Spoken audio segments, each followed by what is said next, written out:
The long-awaited biography of Warren Buffett has arrived, and what we've learned is there's a very complex man behind that mountain of money. Joining me to talk about the new book, The Snowball, is the author, Alice Schroeder. Welcome, Alice. Thank you, Greg. I'd like to start with the title of the book. And Warren Buffett had lots of aphorisms, lots of folksy sayings, and you chose this one. Life is like a snowball. The important thing is finding wet snow and a really long hill. Why did you choose that for the title? It's a sentence about compounding, the snowball effect, how things that roll along growing at a constant rate grow exponentially. It's also about controlling your own life, because what Warren's talking about with the long hill is getting started early, and the wet snow is where you place your snowball. And why did he choose you to write the book? Because people, I'm sure, were really competing to write that book. Well, you know, it's funny. He's got a file full of letters from people proposing books to him and things like that. I knew him as an analyst. We had a business relationship, and he always said he likes the way I think, he likes the way I write. I had an idea for the book after another writer approached me asking me to collaborate for a different book. And I thought that The Snowball, which is a comprehensive portrait of him, was a book he should write. So I went to him and suggested that he write this book. He didn't want to do that, but then he turned the question around on me and said, so who do you think should write it? And I obviously went, well, I guess I would be the person. And he said, then I'll cooperate with you. And you've done a magnificent job. It's 850 pages. It's a lot to read, but it's really outstanding from his childhood to up until the present. Let's talk a little bit about his childhood. I guess you could call him a geek. He wasn't very good with the girls, wore oversized clothes. He was very young when he went to college, didn't fit in there. Tell me about Warren Buffett as a child. Well, he was a prodigy. He was working at age 6, selling chewing gum around the neighborhood. He had jobs from that point on. He always worked, and that was his focus, was business. He also had an interest in investing. At age 7, he was asking for Christmas for a book, Townsend's Bond Salesmanship. That is an unusual child. He had a charm about him. He had a way of enlisting adults. He was always looking for surrogate parents, and he had kind of a little flair for the dramatic. When he had appendicitis, he fingerprinted all the nuns in the hospital and took this collection of fingerprints home because he thought someday if one of those nuns committed a crime, he would have the evidence. So he had a little bit of the showmanship that he has now. You mentioned surrogate parents. Let's talk about his father, who played a huge role in his life. It ended up that he was very different from his father politically. His father was a congressman, staunch Republican, didn't really associate with minorities, blacks or Jews. On the other hand, Warren Buffett is a Democrat, and some of his heroes, like Ben Graham, were Jewish, and he was inspired by Martin Luther King. Yet he still revered his father. Can you explain to me that relationship? Sure. Now, Howard Buffett was a congressman, and he was a very staunch Midwestern, libertarian-leaning Republican. And Warren grew up, you know, with the very same political views. The Midwest at that time, like most of the country, was very segregated between Jews, Christians, and in every way possible. Warren didn't ever really encounter a different world until he went to college in New York, and there he started making Jewish friends, and he started experiencing firsthand the effects of discrimination on his friends. And then when he worked with Ben Graham, he heard stories from Ben Graham about how he had been treated.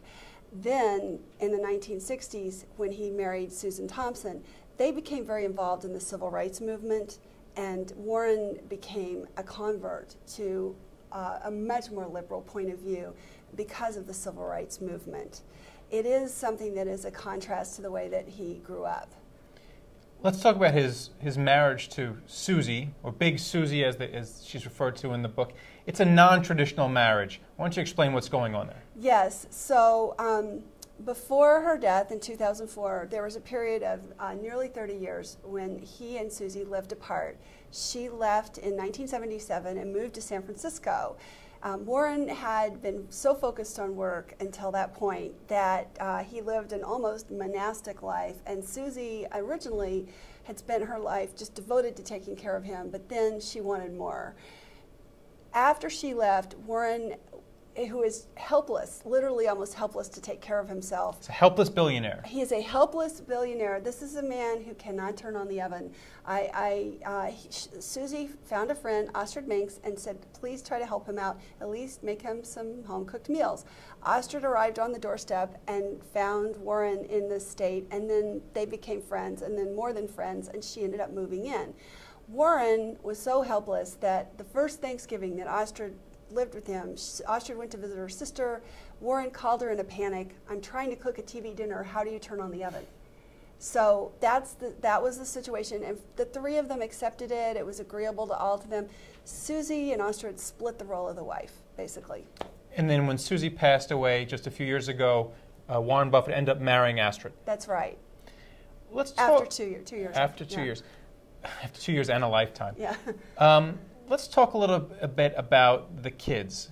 Now, we talked about Warren Buffett is helpless, is concentrating on figures, on stocks, on his work.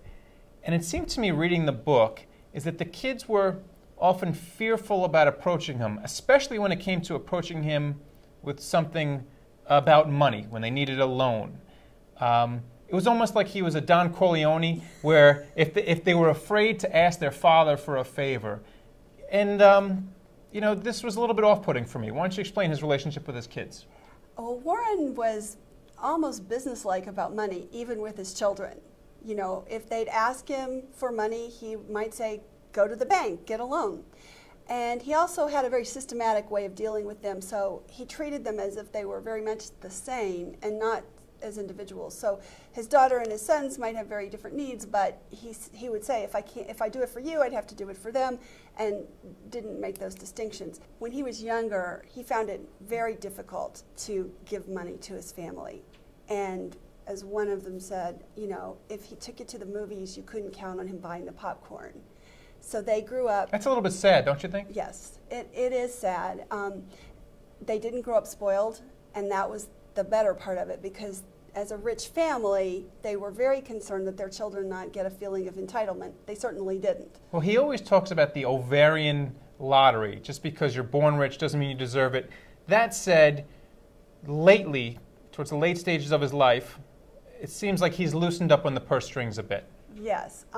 He is much less rigid now and much more generous. He has been softened as he's gotten older.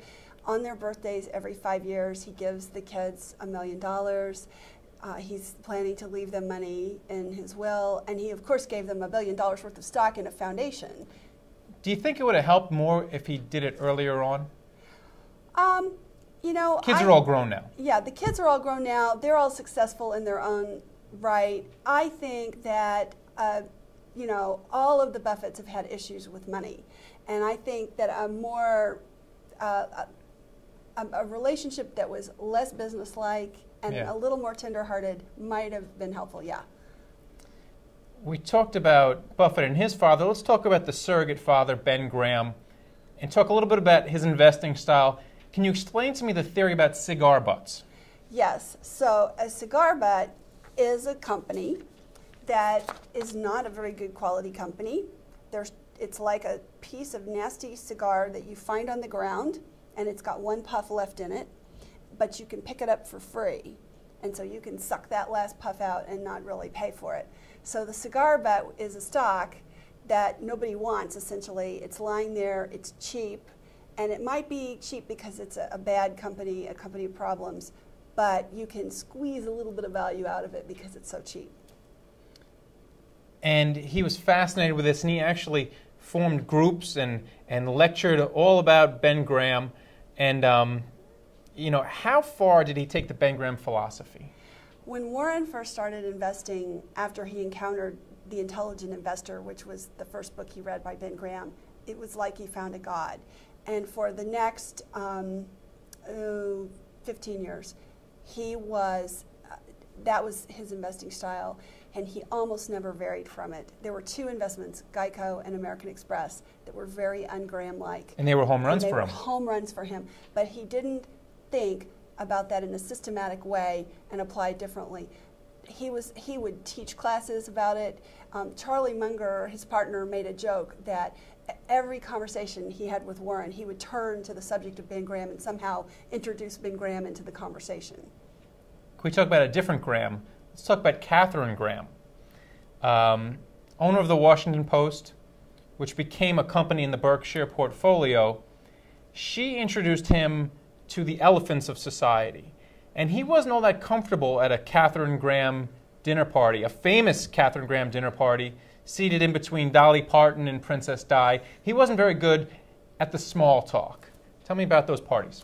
Katherine Graham was a very famous Washington hostess, and Warren did what his friend Tom Murphy calls elephant bumping at these parties, which is when you're in a herd of elephants, then you know you're an elephant too, because all the other elephants are there rubbing flanks. Warren said, you know, I found it a lot easier to talk to Dolly Parton than to Princess Di. He's just more comfortable with certain types of people. But Katherine Graham elevated him into Washington society, and she did something else for him.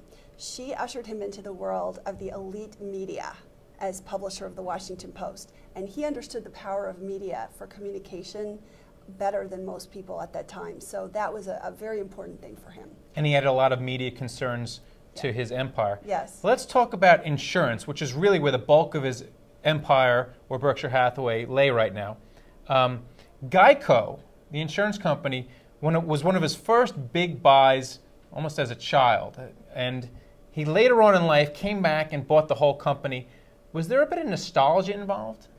Warren is a nostalgic person. He has great fondness for the tokens of his past.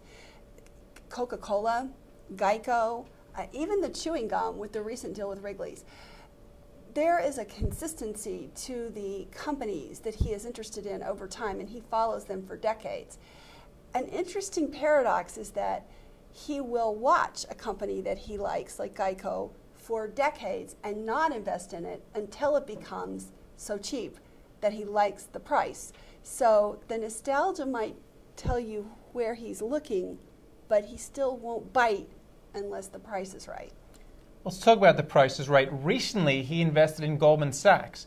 Now, one of his first meetings as a boy on Wall Street with a gentleman named Sidney Weinberg, who was an executive at Goldman Sachs, and really thrilled the young Warren to meet him. Recently, he put a lot of money into Goldman Sachs. And what's curious about his investment into Goldman Sachs is that he had a very bad episode investing in Salomon Brothers, one of his worst episodes as an investor. Why would he go back and get into Goldman Sachs? Was it nostalgia? I don't believe it was nostalgia, but a very important experience for him as a child was when Sidney Weinberg, the chief executive of Goldman Sachs, a legend on Wall Street, put his arm around Warren and said, "What stock do you like, Warren?" And you know, people have wanted to know the answer to that ever since, but Warren felt, this man cares about me, he wants to know my opinion, and he wanted to work on Wall Street after that. Fast forward, Warren did business with Goldman Sachs his whole career. You know, his investment banker, Byron Trott, is with Goldman Sachs. But Warren is not altruistic in business. He never makes business decisions for personal reasons like that.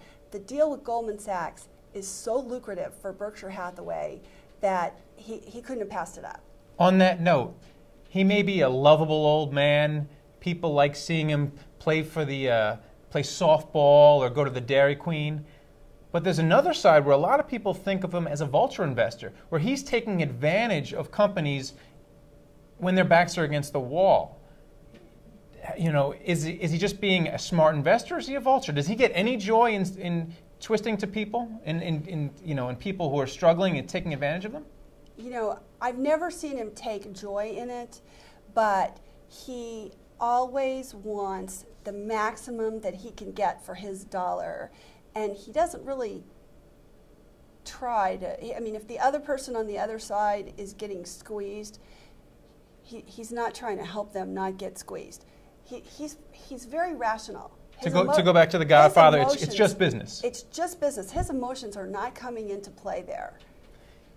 Let's go back to his personal side for a second. He went into Katherine Graham's bathroom, and there was a Picasso there, and he didn't notice it. He was noticing the free shampoo. We say he's a very complex man, but it doesn't seem like he's very worldly, and that's a little bit sad to me. You know, There's more to life than money, and he's focused on the return, on the bottom line. And when you're not seeing a Picasso in the bathroom and you're looking at the cost of a free shampoo on the counter, to me it seems like he's missing a lot. You know, a lot of people would be, because they would, the art, antiques, architecture, his son's travel, music. He didn't get it. He does like music, but the spiritual theme was what didn't quite connect with him. But to kind of go back and in terms of what he's missing, you know, Warren does not have the aesthetic sense, particularly visually, at all. And so he's not missing anything because he literally doesn't see it. For example, one time I was on the phone with him, and he'd seen me on at least 100 occasions at that point. And I said to him, Warren, what color are your bedroom walls? And he said, I don't know. And I said, Warren, what color is my hair? And there was this long pause, and then he said, not black. You know, if you put a piece of a Picasso in front of him, he would really not see what it was. So he's really not missing anything. He did find someone named Bill Gates. What does he see in Bill Gates? Does he see him as a younger version of himself? To some extent, yes. I've called Bill Gates in effect, his third son. You know, they have a shared passion and focus on intellect and learning. They're both prodigious learning machines. They both love business as a puzzle to solve. And they have immense intellectual curiosity. And they have tremendous affection towards one another. It's really quite sweet to see. Finally, let's talk about his status as the Oracle of Omaha, because both Bill Gates and Warren Buffett have a tremendous vision. Now, he saw the credit crisis coming, talking about financial derivatives as a big storm, as a nightmare. He saw the dot-com bubble bursting. He even saw the increase in terrorism when he decided to cut back on his terrorism exposure in his insurance portfolio. Now, does he just have so much common sense that it gives him a sixth sense? He has a way of thinking about, he calls it, and then what? Whenever he is making a decision, he plays out the chess game in his head, and he thinks about every move and all the combinations and permutations. He's very good at probabilities and statistics, so he's thought of everything that could happen. And I will never forget, right after 9/11, talking to him on the phone, how angry he was because he had told General Re and Berkshire Re, get your terrorism exposure down. He had said the World Trade Center specifically, and General Re had not done it. And that was the former management, but he was pretty mad. And he had actually seen the World Trade Center as a potential terrorism target, and this was less than a year before the event happened. He had told them this. Truly amazing, and a truly amazing book. Alice Schroeder, she's the author of the brand new book about Warren Buffett, The Snowball. Highly recommend it. Thanks for watching TheStreet.com TV. Thank you. Thank you, Greg.